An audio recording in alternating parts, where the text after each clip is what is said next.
Hello students, नमस्कार, सत श्री अकाल। स्वागत है आप सभी का आपके पसंदीदा channel magnet brains IT JEE और नीट यानी जीत के चैनल पर।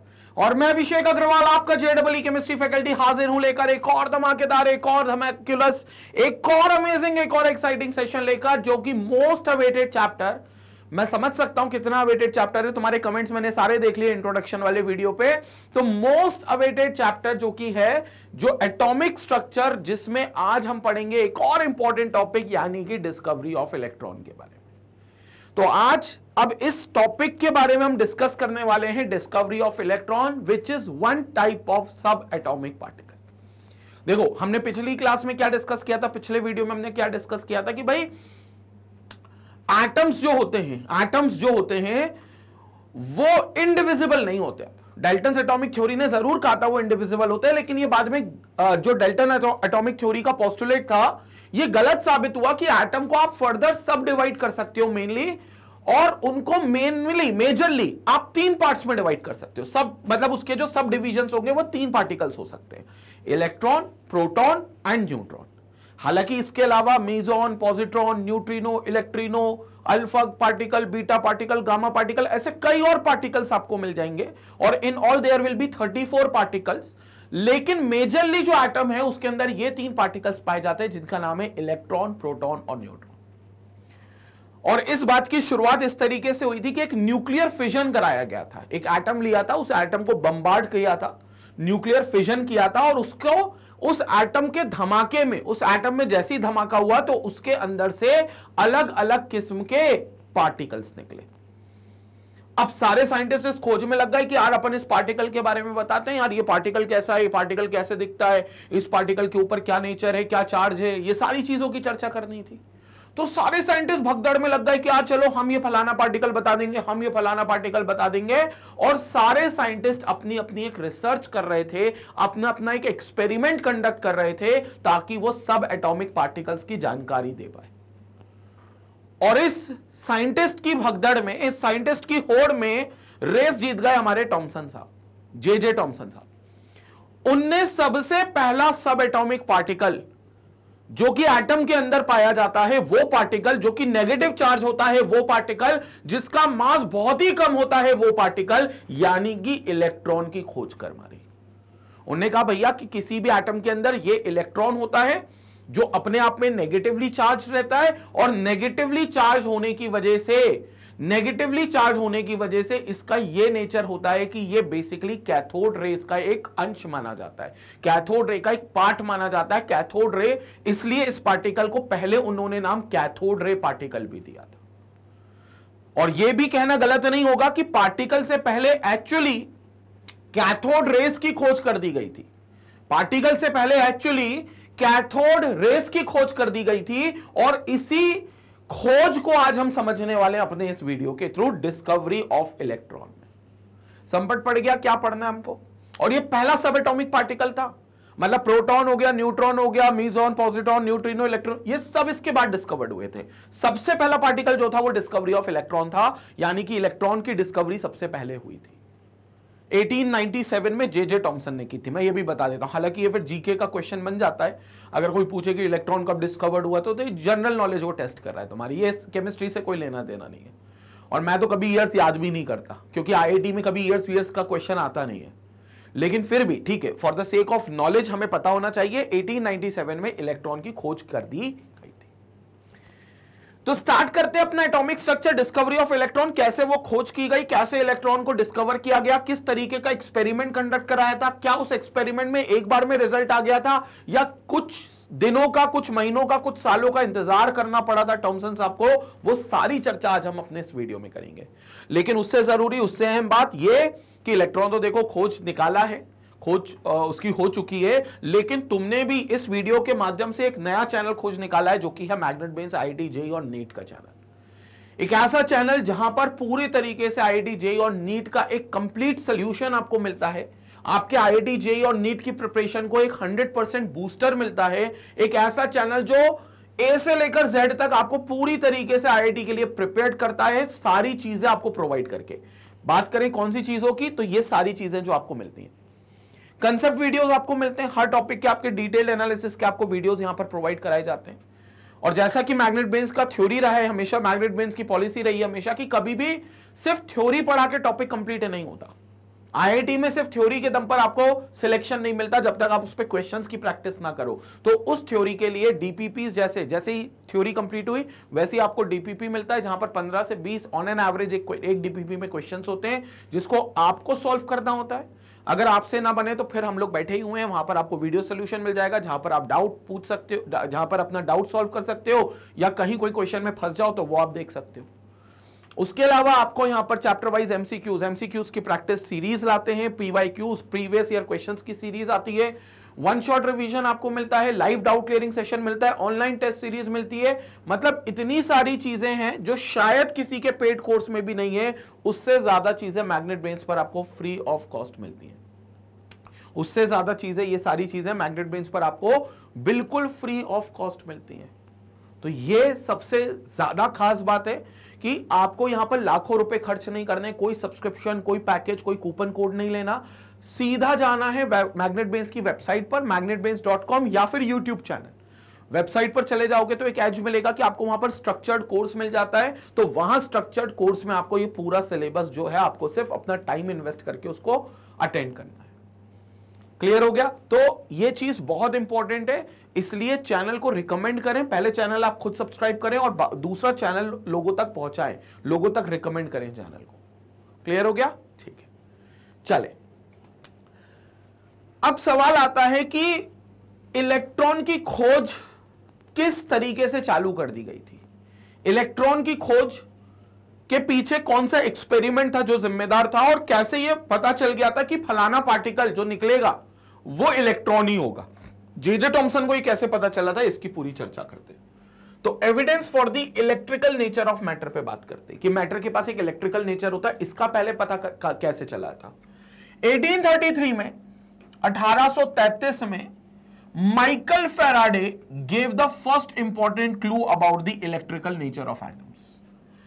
माइकल फैराडे ने एक क्लू दे दिया था, एक आइडिया दे दिया था कि यार जो एटम होता है उसके पास इलेक्ट्रिकल नेचर होता है। What do you mean by electrical nature?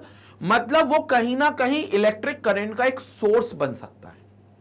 मतलब कहीं ना कहीं उस एटम के अंदर कोई चार्जेस मौजूद हो सकते हैं, उस एटम के अंदर कोई चार्ज पार्टिकल हो सकता है। इस बात का जिक्र 1833 में माइकल फैराडे ने अपने हिसाब से कर दिया था। He observed that when electricity is passed through an electrolyte in the molten state or dissolved state, it undergoes chemical change. उन्होंने कहा जब भी कोई इलेक्ट्रिक करंट को आप पास करोगे किसी भी एक सॉल्यूशन से, कोई सा भी सॉल्ट सॉल्यूशन हो सकता है, वो एक्वस सॉल्यूशन भी हो सकता है, या फिर वो किसी भी सॉल्ट का मोल्टन फॉर्म हो सकता है, तो उसमें जब इलेक्ट्रिक करंट पास करेंगे तो वहां पर एक केमिकल चेंजेस देखने को मिलेंगे, केमिकल बदलाव देखने को मिलेंगे। अब केमिकल बदलाव हमने कहा कि एक ही शर्त पे आ सकता है, अगर मेरा पिछला वीडियो आपने देखा है तो, कि केमिकल बदलाव सिर्फ तभी आ सकता है जब एटम्स में आपस में इलेक्ट्रॉन को लेकर कोई हरकत हो। राइट? हमने कहा भाई कोई भी एटम होगा अगर आपस में इलेक्ट्रॉन को लेकर हरकत कर रहा है, हरकत मतलब ए एटम बी एटम को बोलता है भाई तू मेरा इलेक्ट्रॉन रख ले, या चलो बी एटम ए एटम को बोलता है नहीं नहीं भाई तू मेरा इलेक्ट्रॉन रख ले, या चलो दोनों एक दूसरे को इलेक्ट्रॉन नहीं देते, दोनों अपना अपना इलेक्ट्रॉन बीच में रखते हैं और मांडोली करते हैं। मांडोली बोले तो कॉम्प्रोमाइज कि यार तेरा मेरा इलेक्ट्रॉन बीच में रखते हैं, तेरे को मन करे तो तू शेयर कर लेना, मेरे को मन लगे तो मैं खा लूंगा। मतलब दोनों मिल बांट के शेयर करते हैं। यह भी इलेक्ट्रॉन की हरकत है। अगर कोई भी दो एटम आपस में इलेक्ट्रॉन की हरकत करे तो वहां केमिकल रिएक्शन होती है, वहां पर जो चेंज देखने को मिलता है उसे हम केमिकल चेंज कह देते हैं।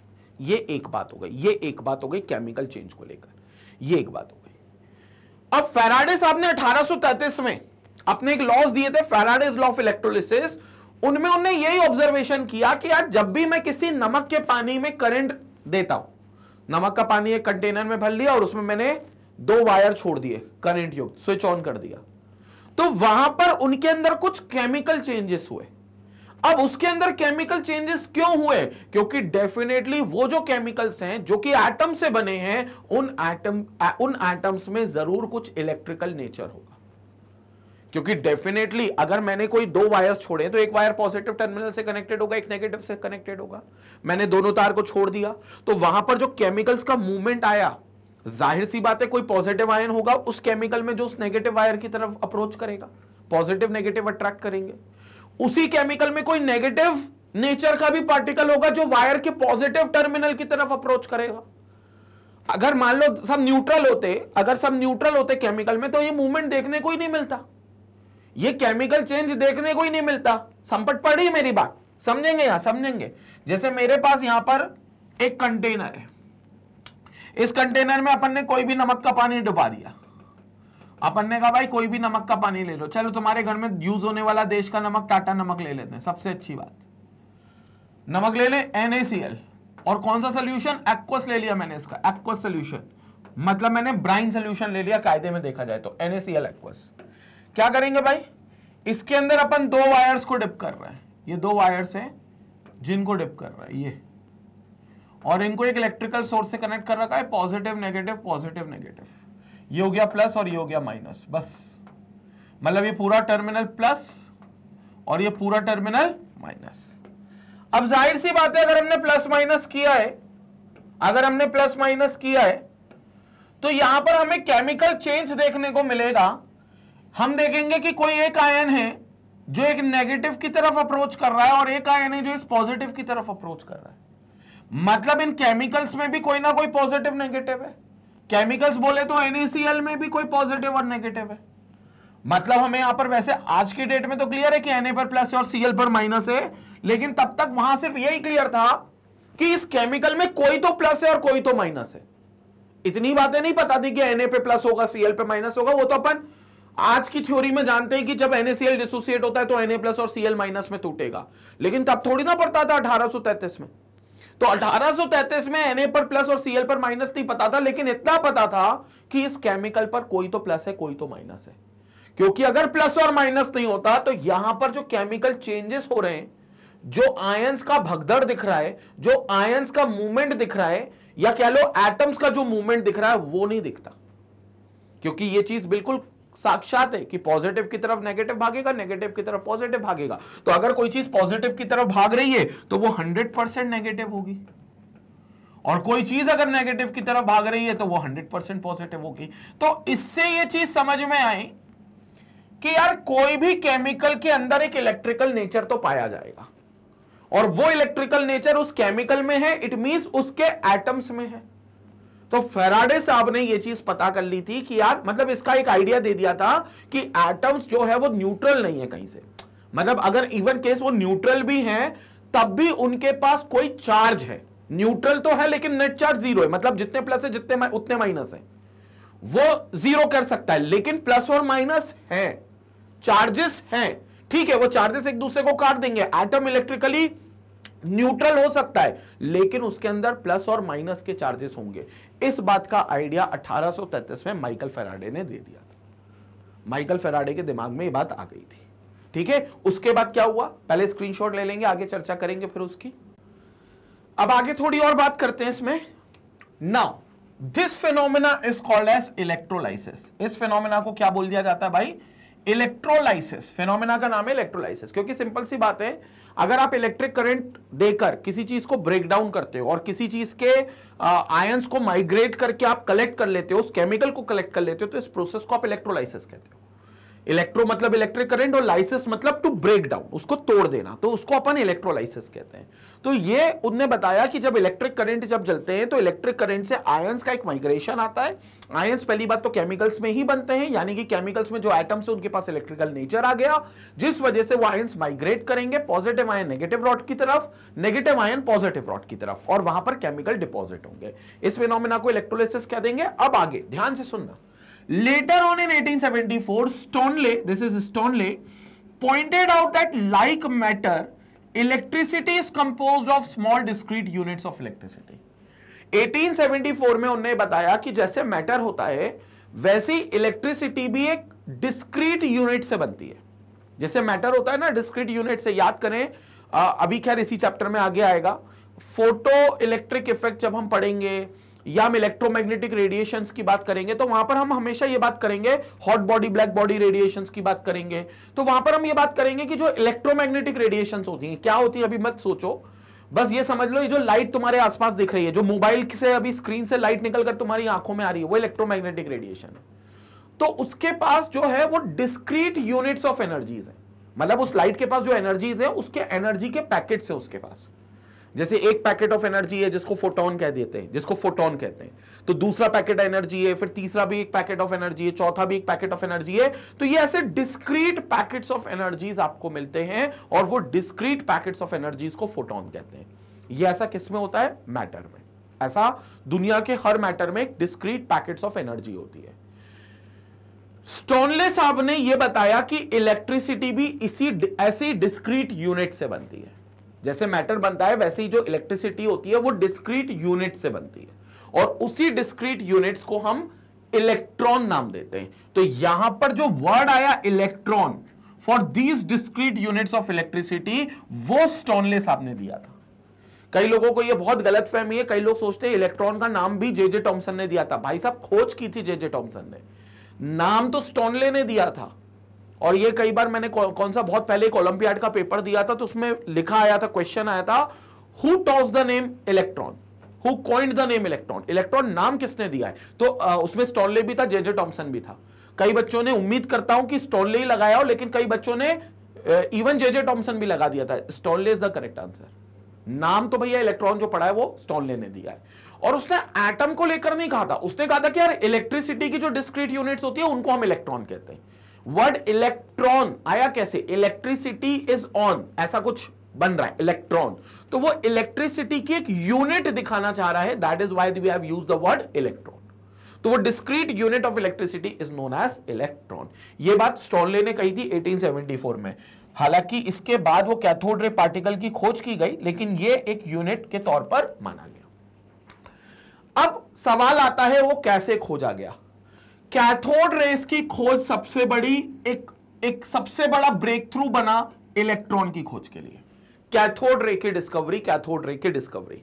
अब तुम समझना कैथोड रे की डिस्कवरी कैसे हुई थी। ये पूरा एक्सपेरिमेंट मैं तुमको अभी यहां पर समझा रहा हूं, ध्यान से समझना कैथोड रे की डिस्कवरी कैसे हुई थी। बस इसी कैथोड रे के अंदर एक पार्टिकल माना गया था जिसको हमने कैथोड रे पार्टिकल बोल दिया, जिसके इलेक्ट्रिकल नेचर होने की वजह से बाद में इसका भी नाम इलेक्ट्रॉन रख दिया गया। बाद में इसका भी नाम इलेक्ट्रॉन रख दिया गया। ठीक है, खोज कैसे हुई थी? खोज के पीछे है Thomson's glass discharge tube experiment. Discharge tube experiment, ये इसके पीछे जिम्मेदार है। डिस्चार्ज ट्यूब एक्सपेरिमेंट, इसका बहुत बड़ा रोल है। अब इस एक्सपेरिमेंट में क्या है समझेंगे। थॉमसन साहब ने ग्लास ट्यूब ले ली थी, ये जैसे आपको एक ग्लास ट्यूब दिख रही है, ये पूरी तरीके से ऐसे ग्लास ट्यूब ले ली थी और इस ग्लास ट्यूब के अंदर दो मेटल की रॉड्स रखी थी। ठीक है, इंश्योर किया कि ये मेटल की जो रॉड्स है ये इनर्ट है, मतलब किसी तरीके की कोई केमिकल रिएक्शन अंदर देखने को नहीं मिले। इसके लिए मेटल की रॉड्स जो ली थी वो बिल्कुल इनर्ट ली थी, but they have very good conductivity, like वो अच्छे कंडक्टर्स थे।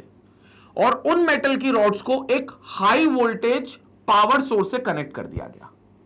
इनको एक हाई वोल्टेज पावर सोर्स से कनेक्ट कर दिया गया। पावर सोर्स मतलब आपने एक बैटरी लगा दी, एक नेगेटिव टर्मिनल से ये वाली रॉड को कनेक्ट कर दिया तो ये पूरी तरीके से नेगेटिवली चार्ज हो गई, और ये वाली रॉड को आपने पॉजिटिव टर्मिनल से कनेक्ट कर दिया तो ये वाली रॉड पूरी तरीके से पॉजिटिवली चार्ज हो गई, हाई वोल्टेज बैटरी लग गई। इन दोनों रॉड्स के अंदर उनने एक गैस को भरा।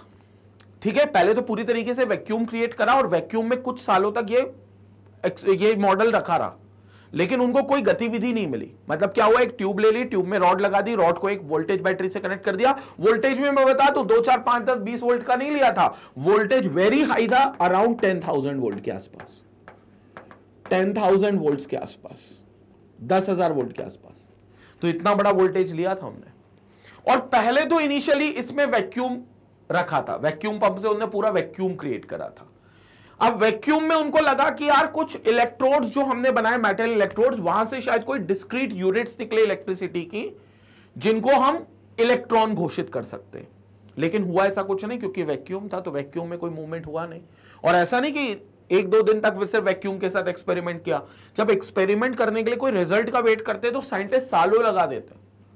साइंटिस्ट को रिसर्च में इसलिए उनको महारथी माना जाता है कि वो पेशेंस लेवल उनका बड़ा तगड़ा होता है। बच्चों, इतना तगड़ा पेशेंस लेवल होता है कि वो कई सालों तक कई सालों तक उस मॉडल को रखे रहते हैं, उसको ऑब्जर्व करते रहते हैं, डेली उस पर समय बिताते हैं और इन्वेस्टिगेट करते हैं कि क्या आज कुछ नया ऑब्जर्वेशन हुआ कि नहीं, और तब जाकर कोई रिजल्ट निकाल कर लाते हैं। तो वैक्यूम कई सालों तक इसमें रखा रहा और कई सालों तक उन्होंने सोचा कि शायद कोई यूनिट उनको एनर्जी की, इलेक्ट्रिसिटी की मिलेगी जिसको शायद वो इलेक्ट्रॉन के नेचर जैसा बता पाए, बट हुआ कुछ नहीं। बाद में थॉमसन को लगा यार मुझे क्या करना चाहिए, मुझे इसके अंदर कोई गैस भर देनी चाहिए, और इनर्ट गैस उनने भर दी। हालांकि कौन सी गैस उनने भरी इसका जिक्र कहीं नहीं है, कहीं भी नहीं है, सिर्फ यह बोला गया है कि इनर्ट गैस भरी। इनर्ट गैस क्यों भरी? क्योंकि वो नहीं चाहते थे कि अंदर ट्यूब के कोई केमिकल रिएक्शन हो, क्योंकि अगर केमिकल रिएक्शन हो गई तो फिर तो यह अलग बात हो गई, और केमिकल रिएक्शन में तो वो एनर्जी, इलेक्ट्रॉन का माइग्रेशन होगा, ये तो कंफर्म बात है। तो वो चाहते थे कि इसके अंदर कोई केमिकल रिएक्शन ना हो, इसलिए वो इनर्ट गैस यूज करते थे। हालांकि किसी किताब में उस गैस का जिक्र नहीं है, लेकिन यह अंदाजा लगाया जाता है कि जो गैस उनने भरी थी वो हीलियम थी, क्योंकि helium was the known gas, was the known inert gas by that time. तो वहां जो गैस यूज की गई थी वो हीलियम यूज की गई थी, बट अगेन हम उसको इनर्ट गैस ही कहेंगे। And gas was at low pressure, gas जो थी वो बहुत लो प्रेशर पे थी। अब यहां से नेगेटिव साइड से उनको एक रेज निकलती हुई दिखाई दी, जिसको बोल दिया उनने कैथोड रेज। जैसे उनने क्या किया, गैस को यहां भरा, फिल किया लो प्रेशर पे, तो उनने ऑब्जर्व किया कि यार यहां से डेफिनेटली कोई रेस निकल रही हैं, और उन रेस को क्योंकि उनने बोल दिया कि कैथोड सोर्स से निकल रही हैं, तो ये कैथोड रेस हो गई। और वो भी ऐसा नहीं कि एक बार में उनको रे का पता चल गया था, पहले तो उन्होंने कई बार इनर्ट गैस को रखकर ऑब्जर्व किया, उनको कोई ऑब्जर्वेशन ही नहीं मिला, उनको कोई ऑब्जर्वेशन ही नहीं मिला। तो फिर उनको लगा यार हो सकता है यहां कोई रे हो, लेकिन शायद वो मुझे दिखाई नहीं दे रही हो सकता है कुछ रे हो जो वहां पर मेरे को ऑब्जर्वेशन में नहीं आ रही हो। तो उन्होंने इसके साथ कई एक्सपेरिमेंट किए, ये बताने से पहले कि यहां से कैथोड रे निकलती है। जैसे मैं सारे एक्सपेरिमेंट आपको बताता हूं। पहले उनने यहां पर एक ओपेक ऑब्जेक्ट रखा, उनने यहां पर क्या करा, एक ओपेक ऑब्जेक्ट रखा, और उनने कहा अगर यहां से कोई रे निकल रही है, कोई भी लाइट रे अगर निकल रही है, तो इस ओपेक ऑब्जेक्ट की यहां पीछे शैडो बन जानी चाहिए, यहां पीछे शैडो बन जानी चाहिए। एंड एज एक्सपेक्टेड ये दावा बिल्कुल सही निकला। उनने जैसी कोई ओपेक ऑब्जेक्ट रखा था, पीछे एक शैडो क्रिएट हो गई थी। हालांकि वो शैडो जो थी वो नेकेड आई से नहीं दिखती थी, तो उसका भी एक प्रॉपर अरेंजमेंट उन्होंने किया था, लेकिन यहां पर उनको शैडो मिल गई। उससे ये समझ में आ गया कि डेफिनेटली यहां पर कोई रे है जो शायद उन्हें नेकेड आई से ना दिखे, बट मौजूद जरूर हो। और शैडो की डायरेक्शन से, शैडो किस दिशा में बनी है, उससे उनने उस रे की डायरेक्शन पता कर ली कि रे कहां से कहां ट्रैवल कर रही है। क्योंकि देखो मान लो मैं यहां पर हूं और कोई मेरी शैडो यहां बन रही है, मेरे पीछे बन रही है, तो मैं समझ जाऊंगा ना लाइट यहां कहीं से आ रही होगी। अगर मैं यहां पर हूं और मेरी शैडो यहां बन रही है, तो मैं समझ जाऊंगा लाइट यहां कहीं से आ रही होगी। Are you getting my point? तो शैडो की डायरेक्शन से उन्होंने बता दिया लाइट रे कहां से आ रही है, तो उनने दावा कर दिया भैया लाइट रे यहां से आ रही है। हालांकि एक प्रूफ काफी नहीं होता किसी भी चीज को रिजल्ट मानने के लिए, तो थॉमसन साहब ने इस पे एहतियात बरती। थॉमसन साहब ने कहा मैं लेकिन इसको रिकंफर्म करना चाहता हूं, रीअश्योरेंस, डबल श्योर होना चाहता हूं। तो डबल श्योर होने के लिए थॉमसन साहब ने फिर क्या किया, ध्यान से सुनेंगे मेरी बात को। थॉमसन साहब ने यहां पर एक जिंक सल्फाइड की स्क्रीन लगा दी, जिंक सल्फाइड की स्क्रीन लगा दी। किस तरफ? एनोड, क्योंकि उन्हें डायरेक्शन तो समझ में आ गई थी कि यहां से यहां रे जा रही है। और उनने इनको कर दिया था परफोरेटेड। परफोरेटेड समझ गए? ये जो मेटल रॉड्स दिख रही हैं आपको, इन मेटल रॉड्स को उन्होंने बना दिया perforated. What do you mean by perforated? Perforated मतलब इनमें छोटे छोटे पोर्स कर दिए उन्होंने, छोटे छोटे पोर्स कर दिए इस तरीके से, ये परफोरेटेड हो गई, ताकि रेस को जगह मिले यहां से ट्रैवल करने के लिए। और ये कौन सी स्क्रीन है? ग्रीन कलर की जो मैंने बनाई है, this is zinc sulphide screen. वो इसी तरीके की होती है, फ्लोरेसेंट ग्रीन कलर की, जो कलर से मैंने बनाई है उसी कलर की होती है जिंक सल्फाइड स्क्रीन। ये उनने लगाई। आपको पता है जिंक सल्फाइड स्क्रीन क्या करती है? फ्लोरेसेंस शो करती है। क्या शो करती है? Fluorescence. What do you mean by fluorescence? Fluorescence का सिंपल मतलब यह है कि अगर आप किसी भी सब्सटेंस पर लाइट दो और लाइट मिलने पर वो शाइन कर जाए, लाइट मिलने पर वो ग्लो कर जाए, तो that material is considered to be fluorescent material.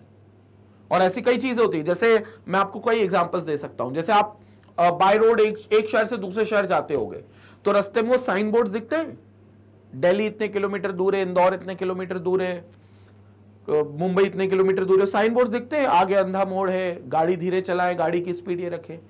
कभी आप गौर करना, अगर आप नाइट में ट्रैवल कर रहे हो तो जैसी गाड़ी की हेडलाइट आप उस पर देते हो वो और ज्यादा ग्लो कर जाते हैं, होते हैं ना ग्रीन कलर के बोर्ड, साइन बोर्ड्स, वो ग्लो कर जाते हैं। वो कैसे ग्लो करते हैं? उनके अंदर फ्लोरोसेंस का कंसेप्ट है। हालांकि उसमें फिजिक्स के लाइट का फिनोमेना भी है, रिफ्लेक्टर्स का, लेकिन वो फ्लोरोसेंस मटेरियल्स होते हैं। या आपने सड़क के बीचों बीच डिवाइडर्स देखे होंगे, या कोई सड़क के बीचों बीच पेड़ है या कोई पोल है तो उस पर कोई एक स्टिकर ऑरेंज कलर का एक प्लेट लगा जाता है, ग्रीन कलर की प्लेट लगा जाता है। क्यों? ताकि वो गाड़ी की हेडलाइट जैसी चलेगी रात में तो वो उसमें दिख जाए। दिन में तो जरूरत नहीं है, दिन में तो डे लाइट में ही दिख जाएंगे, लेकिन रात में जब गाड़ी जा रही है तो उनको वो हेडलाइट से वो चमकता हुआ दिख जाए लाइट से, और जैसे ही वो दिखेगा तो समझ जाएंगे यहाँ पेड़ है या पोल है या डिवाइडर है, तो गाड़ी बच के चलेगी, अदरवाइज एक्सीडेंट हो सकता है। तो वो जो चीजें होती है वो सारी फ्लोरोसेंस मटेरियल होती है। तो उनका भी यह दावा था कि यहां से अगर कोई लाइट रे आ रही है, कोई भी रे आ रही है, कोई भी एनर्जेटिक रे आ रही है, तो उस एनर्जी की वजह से यहां पर कोई ऑब्जर्वेशन होना चाहिए। जिंक सल्फाइड स्क्रीन पर कोई ना कोई चीजें ग्लो करनी चाहिए, और उनका दावा बिल्कुल सही निकला। As expected zinc sulphide screen glow कर गई, जिंक सल्फाइड स्क्रीन चमक गई। उनका दावा बिल्कुल सच निकला कि आज जो जिंक सल्फाइड स्क्रीन उन्होंने बनाई थी वो चमक गई। लेकिन उनको ताज्जुब हुआ यह जानकर, बहुत बड़ा ताज्जुब हुआ उनको यह जानकर कि जो जिंक सल्फाइड स्क्रीन उनने यहां पर चमकी थी वो चटकी भी। चटकी मतलब जैसे ही वो यहां पर आई तो यहां पर बहुत छोटे छोटे से स्पार्क प्रोड्यूस हो गए। जैसे ही वो यहां आई तो यहां छोटे छोटे से क्या प्रोड्यूस हो गए भाई? स्पार्क प्रोड्यूस हो गए। तो उन्होंने कहा यार ये क्या हुआ, मतलब मैंने तो एक लाइट रे को एक्सपेक्ट किया था कि वो इससे टकराएगी तो डेफिनेटली यहां पर ग्लो कर जाएगा, तो ग्लो तो कर गया, लेकिन ये स्पार्क क्यों प्रोड्यूस हुए? और स्पार्क प्रोड्यूस हुए तो कहीं ऐसा तो नहीं कि ये रे एक सिंटिलेटिंग रे हो? सिंटिलेटिंग रे हो, what do you mean by scintillating रे? एक ऐसी रे जो रोशनी के साथ साथ स्पार्क यानी कि चिंगारी भी देती हो। सिंटिलेटिंग रे, रोशनी के साथ साथ स्पार्क यानी कि चिंगारी भी देती हो। उनको ये बिल्कुल डाउट हुआ कि यार यहां पर तो चिंगारी आ रही है, मतलब कोई ना कोई पार्टिकल होगा। जैसे मैं तुमको बताता हूं सिंटिलेटिंग रे का एग्जांपल, अनार, दिवाली के टाइम पर अपन अनार जलाते हैं, अनार पटाखे वाला, वो अनार में आपको पूरा एक रे दिखती है ना ऊपर जाती हुई, एक पूरा एक अच्छा सा सीन ब्यूटी बनती है, एक पूरा सीन एक ब्यूटी टाइप का आता है कि वो एक अनार जल रहा है, पूरा उसकी रेज ऊपर तक जा रही है, एक फुलझड़ी टाइप का, या फुलझड़ी कह लो आप उसको, फुलझड़ी में भी आपको रेज दिखती हैं तो वो एक स्पार्कलिंग रेज दिखती है। तो वो जो स्पार्कलिंग लाइट रेज होती हैं उन्हें हम सिंटिलेटिंग रेज कहते हैं। उसमें लाइट भी है और पार्टिकल भी है, दोनों चीजें मौजूद हैं, तो वो सिंटिलेटिंग रे हो गया। तो वही रे, उसी किस्म की रे उनको यहां पर लगी कि डेफिनेटली उतनी एनर्जेटिक नहीं हो, उतनी इंटेंसिफाइड नहीं हो जितनी अनार और फुलझड़ी में होती है, लेकिन यहां पर वो रे सिंटिलेटिंग जरूर है, क्योंकि यहां पर वो रे अकेली रे नहीं है, उस रे के साथ कोई पार्टिकल एसोसिएटेड है। क्योंकि कोई लाइट रे स्पार्क प्रोड्यूस नहीं करती अनलेस एंड अनटिल उसके अंदर का कोई पार्टिकल बर्स्ट ना हो। मतलब वो रे अकेली नहीं है, रे के साथ पार्टिकल भी है। रोशनी तो है, लाइट रे तो है, लेकिन लाइट रे के साथ कोई पार्टिकल भी एसोसिएटेड है। इस बात का उनको यहां पर प्रमाण मिला कि यार डेफिनेटली यहां पर कोई ना कोई पार्टिकल तो इसके साथ एसोसिएटेड होगा, कोई ना कोई तो डेफिनेटली इसके साथ जो पार्टिकल होगा वो एसोसिएटेड होगा। हालांकि डबल श्योर हर चीज का वो करते हैं, तो इस बार उन्होंने डबल श्योर किया बाय पुटिंग अ फैन। बहुत छोटा सा उन्होंने एक फैन कहीं से जुगाड़ा और उस फैन के हिसाब से उन्होंने ये देखा कि यार अगर ये फैन घूम गया या इस फैन में कोई ऑब्जर्वेशन आ गई तो ये कंफर्म हो जाएगा कि यहां पर लाइट रे अकेली नहीं है, डेफिनेटली लाइट रे के साथ एक पार्टिकल भी है। ये सारे एक्सपेरिमेंट थॉमसन साहब ने किए थे। तो उनने एक छोटा सा मैकेनिकल इफेक्ट प्रोड्यूस करने वाला एक फैन वहां पर रख दिया, एंड टू हिज एक्सपेक्टेशन वो फैन रोटेट हो गया वो फैन रोटेट। ये फैन घूम गया भाई, ये फैन घूम गया, रोटेट हो गया है बिल्कुल। उनने कहा यार ये क्या हुआ, ये कैसे हुआ? मतलब अब उनको दावा क्लियर हो गया कि यार यहां पर लाइट रे अकेली नहीं है, लाइट रे के साथ डेफिनेटली कोई पार्टिकल भी है।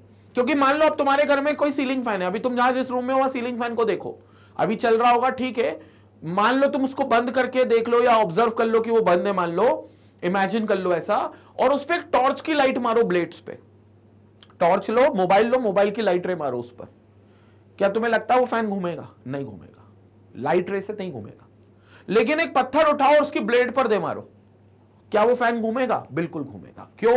क्योंकि पार्टिकल्स ने एक फोर्स लगाया जिससे उसका मोमेंटम बदल गया, इनर्शिया बदल गया, और फैन ने मैकेनिकल इफेक्ट प्रोड्यूस कर दिया जो लाइट रे नहीं करवा सकता था।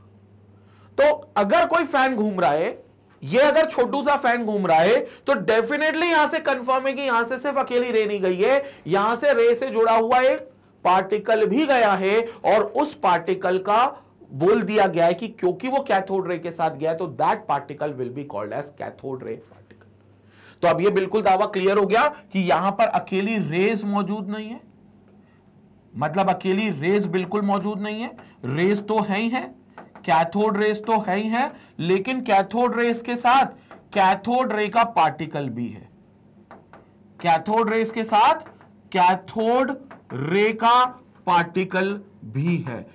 तो कैथोड रे पार्टिकल, उस पार्टिकल को नाम दिया, और पहले यही पार्टिकल बोला जाता था। इलेक्ट्रॉन तो फिर बाद में उनको लगा कि इलेक्ट्रॉन बोल देना चाहिए इसको, क्योंकि इसका जिक्र स्टोनले साहब ने बहुत पहले कर दिया था, लेकिन ये कैथोड रे पार्टिकल बोल दिया गया। It is called as cathode ray particle.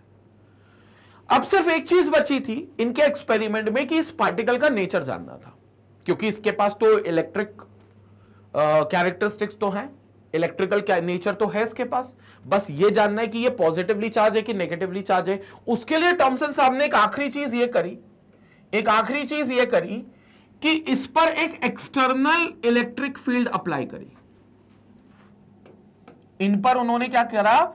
एक एक्सटर्नल इलेक्ट्रिक फील्ड अप्लाई करी, एक एक्सटर्नल, ये एक्सटर्नल इलेक्ट्रिक फील्ड। एक को उन्होंने बनाया पॉजिटिव चार्ज्ड, एक को बनाया उन्होंने नेगेटिव चार्ज। एक्सटर्नल मतलब ट्यूब से बाहर रखी, तो ये नेगेटिव पॉजिटिव नेगेटिव पॉजिटिव, उन्होंने ऐसा रखा, नेगेटिव और पॉजिटिव। और उन्होंने ये कहा कि अगर रेज मेरी डेविएट हो गई मतलब सीधे ना जाकर अगर वो मुड़ गई, क्योंकि इसका जो वोल्टेज था वो और ज्यादा था, तो उन्होंने कहा अगर ये डेविएट हो गई तो मैं समझ जाऊंगा कि मेरे रे में और रे के साथ मौजूद पार्टिकल में दोनों में एक इलेक्ट्रिकल नेचर मौजूद है, और किस दिशा में डेविएट होंगी उससे मेरे को यह पता चल जाएगा कि उस इलेक्ट्रिक नेचर का क्या चार्ज है। एंड टू हिज एक्सपेक्टेशन रे डेविएट हुई, बट टू हिज सरप्राइज जो सारी रेज आ रही थी वो सारी पॉजिटिव की तरफ डेविएट हो गई। वो जो सारी रेज आ रही थी वो सारी रेज मतलब ऊपर वाली प्लेट की तरफ डेविएट हो गई, नीचे वाली प्लेट की तरफ डेविएट नहीं हुई। ऊपर कौन सी थी? पॉजिटिव, तो पॉजिटिव की तरफ डेविएट हो गई। और भाई साहब पॉजिटिव की तरफ सिर्फ वही रे डेविएट हो सकती हैं जो रेज नेगेटिवली चार्ज्ड हो, जो रेज नेगेटिवली चार्ज्ड हो। तो पॉजिटिव की तरफ से वही डेविएट हो सकती हैं जो रेज नेगेटिवली चार्ज्ड हो। तो उनने इस रे का और इस रे से मौजूद पार्टिकल का दोनों का नेचर यह बताया कि दोनों 100% नेगेटिवली चार्ज्ड हैं, दोनों के ऊपर नेगेटिव चार्ज है। क्यों? क्योंकि नेगेटिव ही नेगेटिव को रिपेल करता है, नेगेटिव ही नेगेटिव को रिपेल करता है, और नेगेटिव ही पॉजिटिव के करीब आता है, नेगेटिव ही पॉजिटिव के करीब आता है। तो नेगेटिव और पॉजिटिव का ये अट्रैक्शन और नेगेटिव का ये रिपल्शन ये बताता है कि कैथोड रे और कैथोड रे पार्टिकल दोनों नेगेटिवली चार्ज है। कैथोड रे और कैथोड रे पार्टिकल दोनों नेगेटिवली चार्ज्ड है। कंसेप्ट क्लियर हो गया? तो यहां पर रे और रे से जुड़ा हुआ पार्टिकल दोनों का नेचर भी समझ में आ गया कि यार भैया ये नेगेटिवली चार्ज है, मतलब इनके पास ये वाला इलेक्ट्रिकल नेचर है। बहुत टाइम के बाद, बहुत टाइम मतलब कुछ और सालों के बाद, कैथोड रे पार्टिकल जिसको बोलते हैं उसी को उनने आगे चलकर इलेक्ट्रॉन नाम दिया। This was cathode ray particle which is always associated with some rays which is called as cathode rays, and this cathode rays are the one which is originated from cathode and move towards anode. Negative से निकलेंगी positive की तरफ जाएंगी, इसलिए इनको cathode ray नाम दे दिया गया, इसलिए इन रे को नाम दे दिया गया कैथोड रे। और उनसे अटैच जो पार्टिकल है, जो सिंटिलेशन प्रोड्यूस कर रहा था, जो पंखे को घुमा रहा था, जो स्पार्क प्रोड्यूस कर रहा था, जो फ्लोरोसेंस स्क्रीन को ग्लो कर रहा था, वो पार्टिकल को नाम दे दिया cathode ray particle, cathode ray particle. और इस तरीके से ये इलेक्ट्रॉन की खोज कर दी। और कहीं ना कहीं ये खोज, ये पूरा एक्सपेरिमेंट रिपीट हुआ एनोड के लिए, बस सारी चीजें बदल गई, ऑपोजिट डायरेक्शन में हो गई, क्योंकि नेगेटिव से पॉजिटिव जा रही थी, वो पॉजिटिव से नेगेटिव गई। जो लो प्रेशर पे गैस रखी थी उसको हाई प्रेशर कर दिया, वोल्टेज इतना ही था 10,000 वोल्ट के आसपास, बस गैस जो लो प्रेशर पे थी वो हाई प्रेशर पे कर दी। बाकी सारा एक्सपेरिमेंट सेम था, and this was done by Goldstein, this was done by Goldstein. और उनने वहां जो रे निकाली उसको हम कहते हैं एनोड रेस। जैसे ये कैथोड रेस हो गई, वहां पर जो प्रोटॉन की डिस्कवरी में थी वो एनोड रेस हो जाएंगे। उसकी भी चर्चा हम करेंगे डिस्कवरी ऑफ प्रोटॉन पर जब हम आएंगे, लेकिन this is how the electron is discovered. अब इसके साथ हमें यह भी जानना होता है बच्चों की कैथोड रे की अपनी क्या प्रॉपर्टीज है, what are the different properties exhibited by cathode rays. तो हमें यह भी जानना है कैथोड रे की अपनी क्या प्रॉपर्टीज है, तो उसकी भी हम चर्चा करेंगे, उसका भी हम डिस्कशन करेंगे। पहले अपन इसका स्क्रीनशॉट ले ले। उम्मीद करता हूं कि ये जो एक्सपेरिमेंट्स के पॉइंट्स मैंने बताए वो सारे पॉइंट्स आपको संपट पड़े होंगे। अब एक एक पॉइंट को एक एक प्रॉपर्टी के रूप में हम कैथोड रेस की भी पढ़ेंगे, दोबारा पढ़ेंगे, लेकिन पहले इसका स्क्रीनशॉट ले लो, एक बार स्क्रीनशॉट ले लो। तो ये वाला डायग्राम अपने को समझ में, मतलब पूरा एक्सपेरिमेंट अपने को समझ में आ गया ना, बस उसी पर अब अपने को पॉइंट्स पर बात करनी है, करते हैं उसके पॉइंट्स के बाद। So the electron was discovered as a result of the studies of passage of electricity through gases at extremely low pressure known as discharge tube experiment। उसी एक्सपेरिमेंट का नाम है बेसिकली डिस्चार्ज ट्यूब एक्सपेरिमेंट, जिसकी हमने चर्चा करी है। In 1859, Plucker started the study of conduction of electricity through gases at low pressure. Somewhere around 10 की पावर -4 atm अगर आप गैस का प्रेशर लो कर दो, तो इतने लो प्रेशर पर जो प्लकर ने स्टडी की थी कि कंडक्शन होता है इलेक्ट्रिसिटी का, इलेक्ट्रिसिटी जो होती है वो कंडक्ट हो जाती है at low pressure in a discharge tube. तो वो लो प्रेशर जो डिस्चार्ज ट्यूब होता है जहां पर बहुत हाई वोल्टेज होता है, उसके अंदर से इलेक्ट्रिसिटी कंडक्ट हो जाती है, मतलब वो कंडक्टर की तरह काम करता है। जो गैस है वो खुद एक कंडक्टर की तरह काम करती है जब वो इतने लो प्रेशर पे जाती है। इसके आगे, when a high voltage of the order 10,000 volts, जब 10,000 वोल्ट तक का आप इधर वोल्टेज लगाओगे और मोर was impressed across the electrode, some sort of invisible rays moved from the negative electrode to the positive electrode। तो वहां से क्या होता है, कुछ रेज जो होती हैं वो नेगेटिव से, इनविजिबल रेज होती हैं, वो नेकेड आई से तो दिखाई बिल्कुल नहीं देती हैं, लेकिन वो रेज नेगेटिव से पॉजिटिव की तरफ जाती हैं। तो नेगेटिव से निकलती है, पॉजिटिव की तरफ जाती हैं, and these rays are called as cathode rays. और इन रेज को फिर नाम दे दिया जाता है कौन सा, cathode rays. So these rays were named as cathode rays. Further investigation were made by William Crookes, Perrin and J Thomson and others. तो इसके पर इन्वेस्टिगेशन किया गया क्रुक्स के द्वारा, पेरिन के द्वारा एंड जे टॉमसन ने। तो वहां पर कैथोड रे के बारे में बहुत सारी चीजें सामने आई, जैसे cathode rays have the following properties. अब आते हैं हम कैथोड रेस की प्रॉपर्टीज पर, यानी कि वो जो रे निकली उन रेस की प्रॉपर्टी को यहां डिस्कस करते हैं कि किस तरीके की रेस यहां देखने को मिली। सबसे पहला, path of traveling is straight from the cathode with a very high velocity।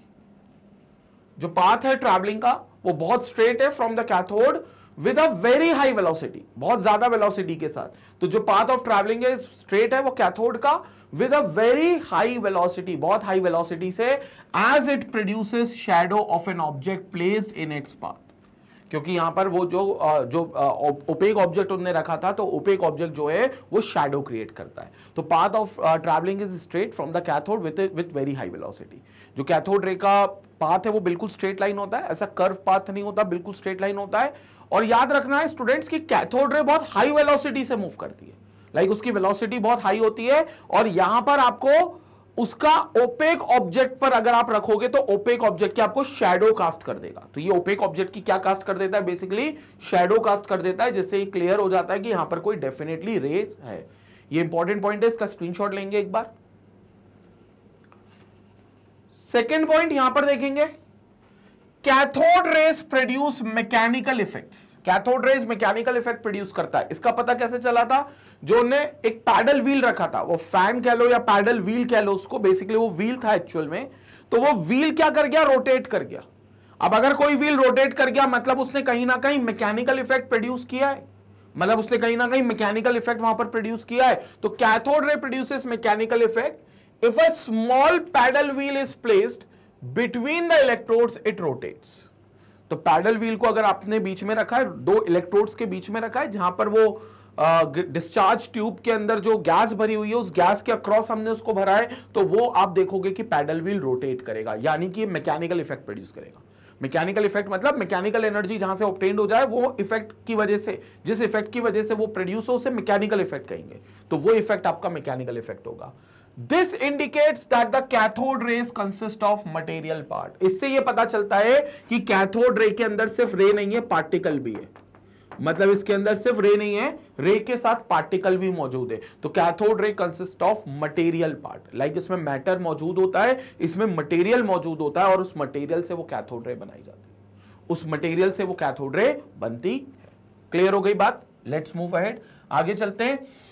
When electric and magnetic fields are applied, जब इलेक्ट्रिक और मैग्नेटिक फील्ड्स अप्लाइड करेंगे, एक बार इसका स्क्रीनशॉट ले लो पहले वाले पार्ट का, हालांकि पहले वाले पार्ट का इसका स्क्रीनशॉट ले लो, क्योंकि यहां पर मैकेनिकल इफेक्ट की बात की गई है। आगे बात कर लेते हैं। When electric and magnetic fields are applied to the cathode rays in the discharge tube, the rays are deflected, thus establishing that they consist of charged particles. जब इलेक्ट्रिक और मैग्नेटिक फील्ड लगाई, मैंने कहा था ना ट्यूब के बाहर external electric field लगाई थी, तो जब इलेक्ट्रिक फील्ड उनने लगाई तो उनने देखा कि ये डिफ्लेक्ट हो गई, इवन मैग्नेटिक फील्ड में भी डिफ्लेक्ट हो जाती है। तो उससे ये कंफर्म हुआ कि ये जो कैथोड रे है और इसके अंदर जो कैथोड रे का पार्टिकल है उसके पास डेफिनेटली किसी किस्म का चार्ज है, क्योंकि चार्ज की वजह से वह डिफ्लेक्शन आएगा, और वो कहां भागेगी? पॉजिटिव की तरफ और नेगेटिव से दूर। मतलब नेगेटिव से नेगेटिव रिपेल करेगा और नेगेटिव से पॉजिटिव अट्रैक्ट करेगा, तो नेगेटिव पॉजिटिव अट्रैक्ट करेगा और नेगेटिव नेगेटिव रिपेल करेगा। तो ये उनको यहां पर एक फील्ड दिखेगी। तो देखो यहां पर ऊपर देखो पॉजिटिव प्लेट है, ये कैथोड रे आ रही है, आ रही है, आ रही है, आ रही है, ऊपर की तरफ डिफ्लेक्ट हो गई। ऊपर की तरफ क्यों डिफ्लेक्ट हुई? क्योंकि ऊपर पॉजिटिव चार्ज है और नीचे नेगेटिव है। तो यहां पर कह लो पॉजिटिव का पुल भी लगा है और नीचे का पुश भी लगा है। पॉजिटिव का पुल भी लगा है और नीचे का पुश भी लगा है। दो चीजें आपको यहां पर मिलेंगी, ये चीज आपको यहां पर होगी। तो ये एनोड, ये आपके साथ कैथोड रे के साथ होगा। And anode with a hole, तो यहां पर हाई वोल्टेज का बैटरी लगाया था जिसमें एनोड विद अ होल यहां पर एक बना दिया था, जिसके थ्रू वो परफोरेटेड करके मतलब इसमें होल करके इसको अलाउ किया था कि ये पास हो जाए वहां से। It allows to pass through it. तो ये चीज देखने को मिली थी, and it consist of these charged particles. Clear हो गया? स्क्रीनशॉट लेंगे क्योंकि यहां पर हमें डिफ्लेक्शन का पता चला, और डिफ्लेक्शन से हमें यह पता चला है कि हाँ भाई जो कैथोड रेज होती है उनके पास अपना पार्टिकल होता है, कैथोड रे पार्टिकल, जो वहां पर एक नेचर का होता है which is negative in nature, क्योंकि वो पॉजिटिव की तरफ जा रहा है ना, वो पॉजिटिव की तरफ जा रहा है, तो पॉजिटिव की तरफ जा रहा है मतलब नेगेटिव पॉजिटिव को अट्रैक्ट कर रहा है और नेगेटिव नेगेटिव को रिपेल कर रहा है। तो नेगेटिव नेगेटिव को रिपेल कर रहा है और नेगेटिव पॉजिटिव को अट्रैक्ट कर रहा है, इसलिए उसकी तरफ जा रहा है। ये चीज हो रही है। क्लियर हो गया? तो ये पार्ट हमारा बिल्कुल क्लियर हो गया। स्क्रीनशॉट ले लें इस पार्ट का भी, एक बार स्क्रीनशॉट लेंगे। ठीक है, लेट्स मूव अहेड, आगे बात करते हैं। Now cathode rays produces X rays when they strike against hard metals like tungsten and copper. ये नई चीज है कि अगर आप टंगस्टन या कॉपर जैसे हार्ड मेटल पर अगर कैथोड रे स्ट्राइक करोगे तो they can produce even X rays. X rays वही होता है जिससे हम जो बॉडी मैपिंग करते हैं, जो बोन्स मैपिंग करते हैं, बोन्स की जो शैडो लेना चाहते हैं कि भाई क्या कोई डिसलोकेट तो नहीं हुआ, कोई हड्डी तो नहीं टूटी, कोई फ्रैक्चर तो नहीं हुआ, तो उसमें जो एक्सरे लगता है वो प्रोड्यूस किया जा सकता है अगर आप उस कैथोड रे को स्ट्राइक कर दो हार्ड मेटल्स लाइक टंगस्टन और कॉपर से। Moreover, these are the properties. When the cathode rays are allowed to strike a thin metal foil, it gets heated up. Thus, the cathode ray possess heating effect also. अगर thin metal foils, कोई भी thin metal foil अगर आप लोगे, उससे अगर उसको strike करोगे तो वो हीट होती है, कैथोड रेज हीट करती है। इसका मतलब कैथोड रेज हीटिंग इफेक्ट भी प्रोड्यूस करता है। तो cathode rays mechanical effect produce करता है, कैथोड रेज स्ट्रेट लाइन में ट्रैवल करता है, कैथोड रेज के पास हाई वेलोसिटी होती है, कैथोड रे एक्सरे डेवलप कर सकता है अगर ये स्ट्राइक करे हार्ड मेटल्स टंगस्टन और कॉपर से। Cathode rays mechanical effect produce कर रहा है, हीटिंग इफेक्ट प्रोड्यूस कर रहा है। तो ये सारी जो होती है प्रॉपर्टीज हम डिस्कस कर रहे हैं, क्योंकि कई बार खैर आईआईटी जेईई का तो नहीं बनता, लेकिन स्कूल वालों का ये फेवरेट क्वेश्चन बन जाता है, what are the properties of cathode rays. तो वो आपको बतानी पड़ती है प्रॉपर्टीज ऑफ कैथोड रेज। लेकिन आईआईटी के लिए ये टॉपिक इंपॉर्टेंट नहीं है, लेकिन इससे रिलेटेड जो चीजें हम आगे पढ़ेंगे वो ज्यादा जरूरी होंगी। स्क्रीनशॉट ले लें इस पार्ट का भी, इस पार्ट का भी स्क्रीनशॉट ले लें। ओके, ठीक है, चलो आगे चलते हैं। Now moreover they produce a green glow when strike the glass wall beyond the anode. green glow याद है, fluorescence screen, green glow, fluorescence light मिलने पर शाइन करे। फ्लोरोसेंस मटेरियल वो होता है जो लाइट जैसी उस पर स्ट्राइक करती है तो वो ग्लो करता है, क्योंकि उसके पास तुरंत वो लाइट को एमिट कर देता है, तुरंत वो लाइट को रिफ्लेक्ट बैक करता है, जिससे वो ग्लोइंग पार्ट हमको दिखता है।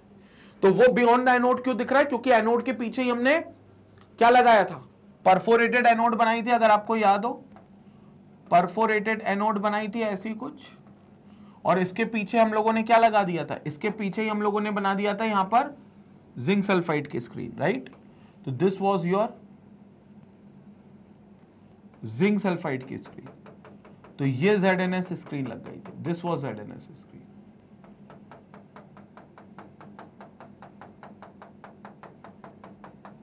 ये ZNS स्क्रीन लग गई थी, और ये ZNS स्क्रीन क्या कर गई थी? ग्लो कर गई थी। दिस ZNS स्क्रीन ग्लोज जब फ्लोरोसेंस ने यहां पर स्ट्राइक किया था, मतलब यहां पर जैसे ही कैथोड रे ने स्ट्राइक किया था तो ये ग्लो कर गई थी, ये ग्लो कर गई थी, तो दिस ग्लोज। तो जिंक सल्फाइड स्क्रीन क्या हो गई थी? ग्लो कर गई थी। क्लियर हुआ ये फंडा? तो ये ग्लो कर गया था, इस वजह से ये ग्लो कर गया था।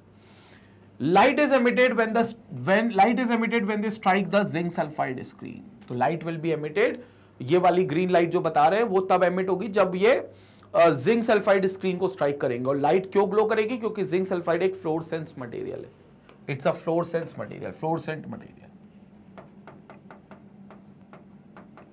फ्लोरोसेंस मटेरियल है, it's a fluorescence material. Done? Clear? Now cathode rays penetrate, ये भी एक प्रॉपर्टी कैथोड रे की, that they penetrate through thin sheets of aluminium and other metals.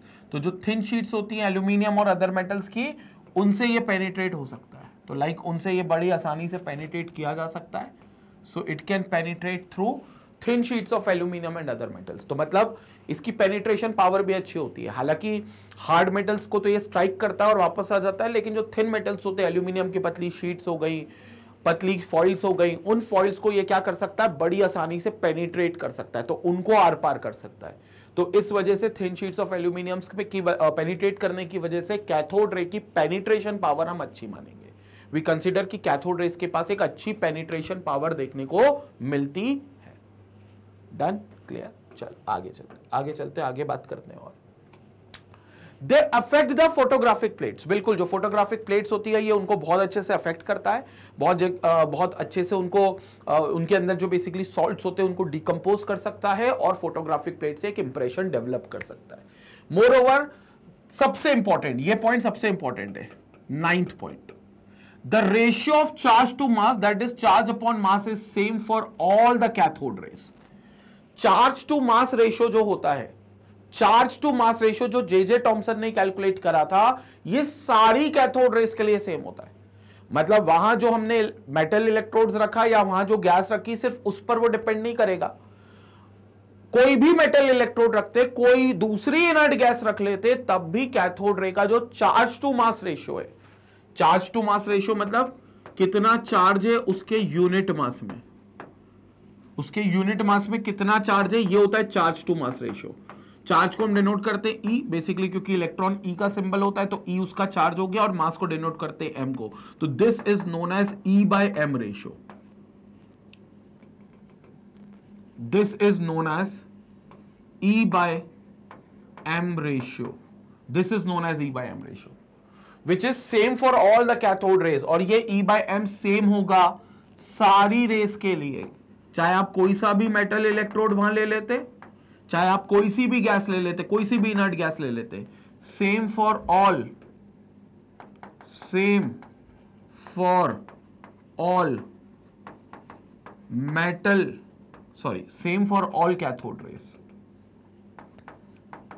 सभी कैथोड रेस के लिए सेम है। किस वैल्यू का है? वैल्यू लिखी हुई है यहां पर 1.75 इंटू 10 की पावर 8। वो आगे आएगा, आपको मिल जाएगा, but this is E/M which is fixed and irrespective of the gas used in the tube. आप कोई सी भी गैस ले लेते, अभी मैंने बात करी, कोई भी दूसरी और इनर्ट गैस ले लो, कैथोड रे का charge to mass ratio same है, क्योंकि इलेक्ट्रॉन तो इलेक्ट्रॉन है ना भाई।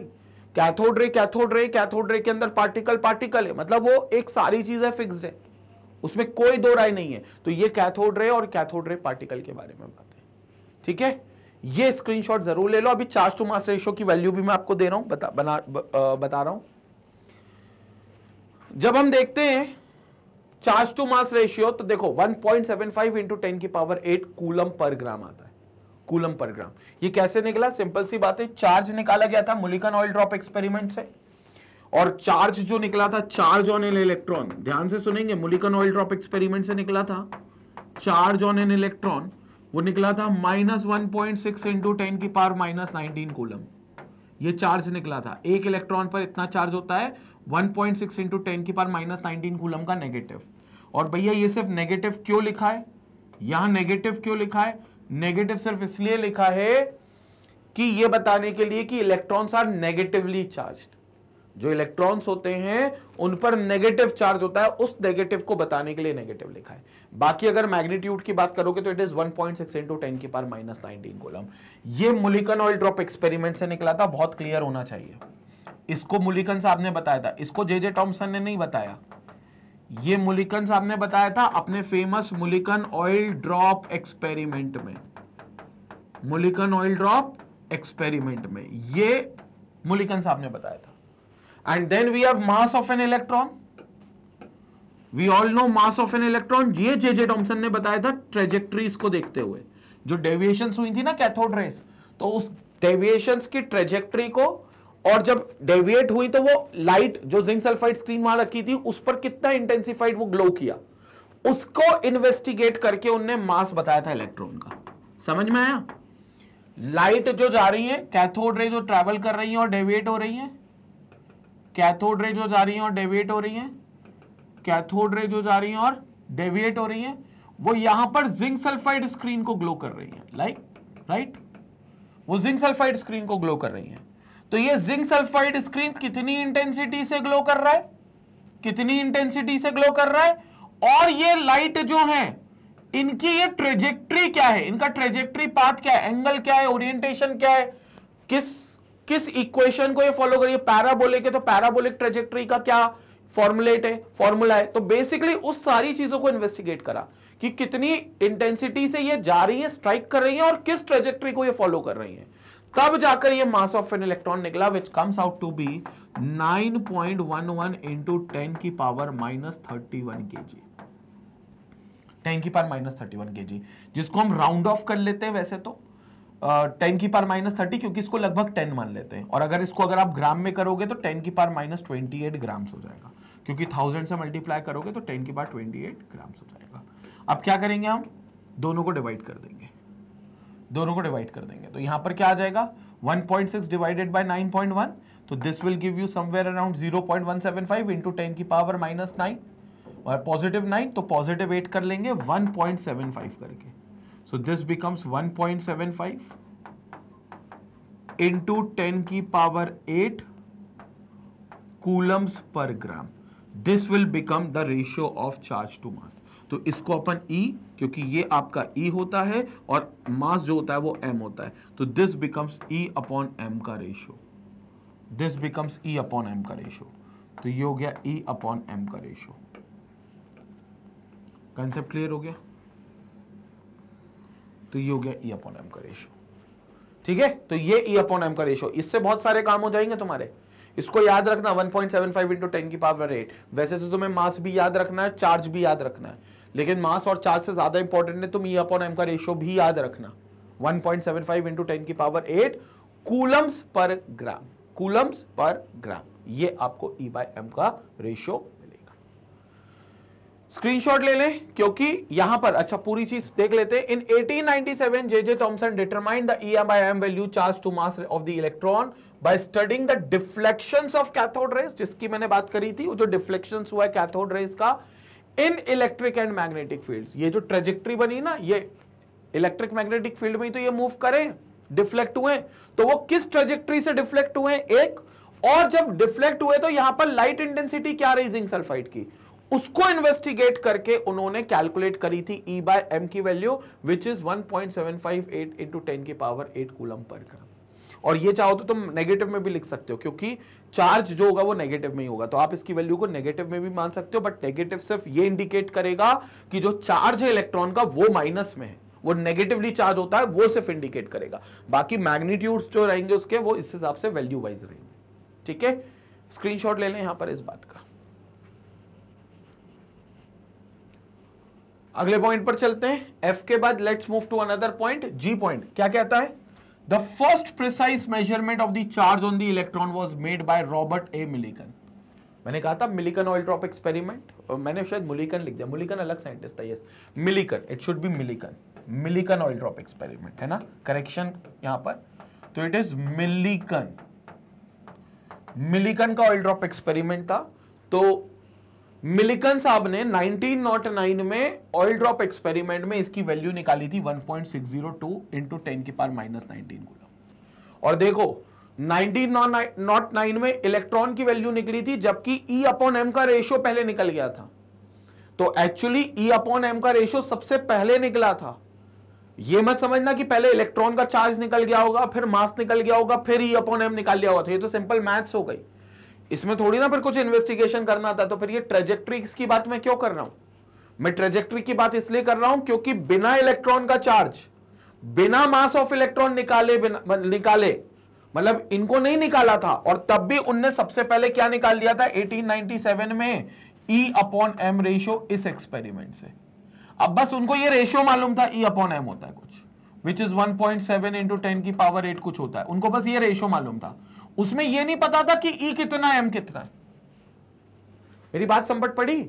उनको E और M नहीं पता था कितना है, उनको E/m का रेशियो लेकिन पता था। वो इन्वेस्टिगेशन उनकी ऐसी थी कि वो E/m चार्ज टू मास का रेशियो दे रही थी, लेकिन चार्ज की स्पेसिफिक वैल्यू नहीं आ रही थी, मास की स्पेसिफिक वैल्यू नहीं आ रही थी। तो चार्ज टू मास का रेशियो सिर्फ मिल रहा था। 8 साल बाद, करीबन 9 साल बाद कहना चाहिए, एक मिनट, 1897 से 1909, 12 साल हो गए। इनफैक्ट 12 साल के बाद मिलिकन के एक फेमस ऑयल ड्रॉप एक्सपेरिमेंट से इलेक्ट्रॉन का चार्ज पता चल गया। मिलिकन का ऑयल ड्रॉप एक्सपेरिमेंट हुआ जिसमें उन्होंने चार्ज बताया कि एक इलेक्ट्रॉन पे -1.6 इंटू 10 की पावर -19 कूलम चार्ज होता है। तो E/m रेशियो आ चुका था 1.7 इंटू 10 की पावर 8। अब उनने बोला कि इलेक्ट्रॉन का चार्ज भी आ गया, तो इलेक्ट्रॉन का चार्ज कितना आ गया 1.6 इंटू 10 की पावर -19 कूलम। तो फिर उनने कहा डेफिनेटली हम लोग यहां से मास निकाल सकते हैं बाय सिंपली डिवाइडिंग इट। तो मास निकल जाएगा कितना 6 इंटू 1.6 इंटू 10 की पावर -19 डिवाइडेड बाय 1.7 इंटू 10 की पावर 8। तो यहां से वो जो मास आएगा इट विल बी इन ग्राम। ये मास निकाला था। फिर सबसे आखिरी में इलेक्ट्रॉन का मास निकला था। सबसे पहले चार्ज और मास का रेशियो निकल गया था, लेकिन रेशियो मतलब ये नहीं होता ना कि उसमें दोनों अगर अननोन है तो दोनों की वैल्यू आ जाए। ए और बी का रेशियो है 5:4, लेकिन उसमें ए कितना है बी कितना है ये नहीं पता चल सकता ना। उसके लिए एटलीस्ट एक चीज तो पता हो आपको। तो पहले E/m का रेशियो बताया गया, फिर 12 साल के बाद उसका चार्ज निकाला गया। वो अलग साइंटिस्ट मिलिकन ने निकाला, मिलिकन ने फिर चार्ज बताया, तो फिर चार्ज टू मास जो थॉमसन ने 12 साल पहले बताया था उसमें उस वैल्यू को रखा चार्ज की, और फिर जाकर ये मास निकला। तो ये मास फिर निकला। The mass of electron can be calculated from the value of E/m and the value of E which is 9.1 into 10 की पावर -31 kg। तो ये 9.11 हो जाता है, राउंड ऑफ कर, मतलब सेकेंड डेसिमल तक राउंड ऑफ करेंगे तो इंटू 10 की पावर -31 kg।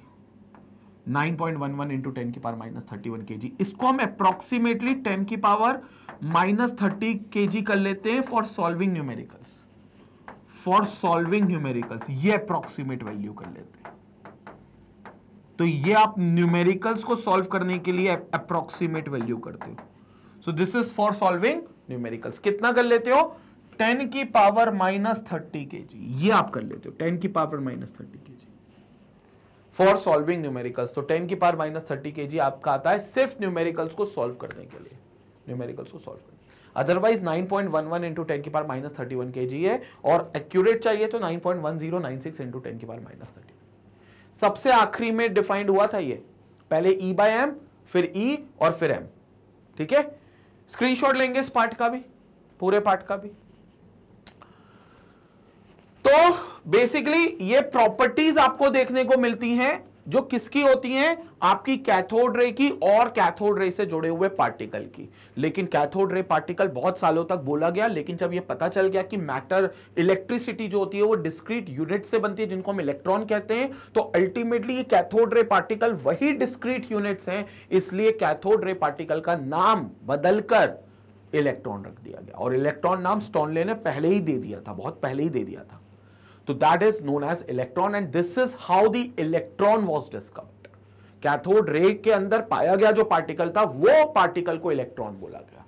और उस पार्टिकल का नेचर जो है वो सब जगह सेम होगा, वो सारी वैल्यूज उसकी सेम होगी, और उसका जो रेशियो होगा E/m का वो भी सब जगह सेम होगा। जो इररिस्पेक्टिव कि आपने कौन सी गैस यूज की थी, कौन से इलेक्ट्रोड डिस्चार्ज ट्यूब में यूज किए थे, उस पर डिपेंड नहीं करेगा। इसका मतलब दुनिया के सारे एटम में, दुनिया के सारे सब्सटेंस में जो एटम मौजूद है, उस एटम के अंदर सब में सेम टाइप का इलेक्ट्रॉन ही होता है। ऐसा नहीं कि सोडियम का इलेक्ट्रॉन अलग नेचर का और पोटेशियम का इलेक्ट्रॉन अलग नेचर का है, कैल्शियम का अलग है, मैग्नीशियम का अलग है। सबके इलेक्ट्रॉन का नेचर एक है, सबके इलेक्ट्रॉन का चार्ज एक है, सबके इलेक्ट्रॉन का मास एक है, कोई भी इनमें से अलग नहीं है।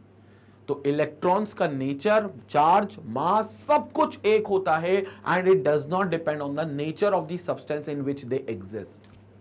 क्लियर हो गया? तो ये थी discovery of electron, J Thomson ने की थी। लेकिन नाम सिर्फ एक साइंटिस्ट का आता है, लेकिन उसके पीछे जो बिहाइंड द सीन्स होते हैं ना भाई, वो कई साइंटिस्ट होते हैं। परकिन का भी हमने यूज किया, प्लकर ने भी कुछ बात करी, विलियम क्रुक्स ने कुछ बात करी, पैरन ने कुछ बात बोली, फिर अपने मिलिकन साहब ने उनकी इतनी मदद करी। ठीक है, स्टोनले ने तो बहुत पहले ही शुरुआत कर दी थी। माइकल फैराडे से शुरुआत हुई थी ये जानने की कि इलेक्ट्रिक कंडक्टिविटी हो सकती है गैस के अंदर भी, ये इलेक्ट्रोलाइसिस हो सकता है बेसिकली। तो इतने सारे साइंटिस्ट ने वो थ्योरी उनके प्रूवन हुए। तो इसलिए हमेशा कहा जाता है कभी कोई एक चीज डिस्कवर होती है तो नाम भले एक का लिया जाता है, but there is a whole lot of team जिसमें बहुत सारे साइंटिस्ट ने रिसर्च किया होता है और सबकी थ्योरी को ऑब्जर्व करके, थ्योरी को एनालिसिस करके वो चीजें वहां पर बनाई जाती हैं। क्लियर हो गया? तो ये था हमारा आज का लेक्चर जिसमें हमने जाना डिस्कवरी ऑफ इलेक्ट्रॉन। अब अगला वीडियो जो होगा उसमें हम डिस्कवरी ऑफ प्रोटॉन की बात करेंगे। बहुत सिमिलर होगा, बस cathode rays will be replaced by anode rays. Canal raise भी उसको हम बोलते हैं और एनोड रे पार्टिकल को हम प्रोटॉन बोल देंगे वहां पे। तो उसकी चर्चा करेंगे हम अपने आने वाले वीडियो में। बाकी आपको पता है मैग्नेट ब्रेन्स के प्लेटफॉर्म पर एक ऐसा प्लेटफॉर्म है जहां पर आपको 100% फ्री एजुकेशन मिलती है। फिर चाहे आप IIT JEE की तैयारी कर रहे हो, चाहे आप नीट की तैयारी कर रहे हो, या चाहे आप कोई और कॉम्पिटेटिव एग्जाम की तैयारी कर रहे हो। जैसे अगर आप फाउंडेशन में हो तो आप NTSC ओलंपियाड की तैयारी कर रहे हो या CUET की तैयारी कर रहे हो। अगर आप banking, insurance, RRB, SSC, UPSC, JAP, cap की तैयारी कर रहे हो, या अगर आप कोई बोर्ड स्पेसिफिक तैयारी कर रहे हो, यूपी बिहार बोर्ड से अगर आप हो और वहां के लिए आप प्रिपेयर करना चाहते हो लेक्चर, या आप CBSE बोर्ड के लिए प्रिपेयर करना चाहते हो लेक्चर, तो सभी सोल्यूशन का, सभी सवालों का एक ही जवाब है मैग्नेट ब्रेन्स का प्लेटफॉर्म। 2 प्लेटफॉर्म से, एक यूट्यूब चैनल, यूट्यूब पर भी आपको सारे lectures absolutely free of cost मिलते हैं। दूसरा जो प्लेटफॉर्म है वो है मैग्नेट ब्रेन्स की वेबसाइट www.magnetbrains.com, जहां पर आपको एक स्ट्रक्चर्ड और एक ऑर्गेनाइज्ड कोर्स मिलता है। पूरा एक प्लेलिस्ट मिलती है आपको, वहीं पर शीट्स मिलेंगी, वहीं पर आपको थ्योरीज लेक्चर्स मिलेंगे, वहीं पर आपको PYQs मिलेगा, मोस्ट इंपॉर्टेंट क्वेश्चंस मिलेंगे, टेस्ट सीरीज होगी, कंप्लीट पैकेज कॉम्पिटिटिव एग्जाम का आपको मिलेगा वेबसाइट पर भी। और सबसे अच्छी बात, कोई सब्सक्रिप्शन नहीं बाय करना, कोई कूपन कोड नहीं लेना, कोई यहां पर पैकेज नहीं खरीदना, क्योंकि 100% वेबसाइट पर भी पूरा कंटेंट जैसा यूट्यूब पर फ्री ऑफ कॉस्ट है वैसा वेबसाइट पर भी फ्री ऑफ कॉस्ट है। और सारे लेक्चर्स आप मोबाइल से, लैपटॉप से, टैबलेट से, डेस्कटॉप से, आप किसी से भी इनको एक्सेस कर सकते हो। 100% फ्री लेक्चर्स है।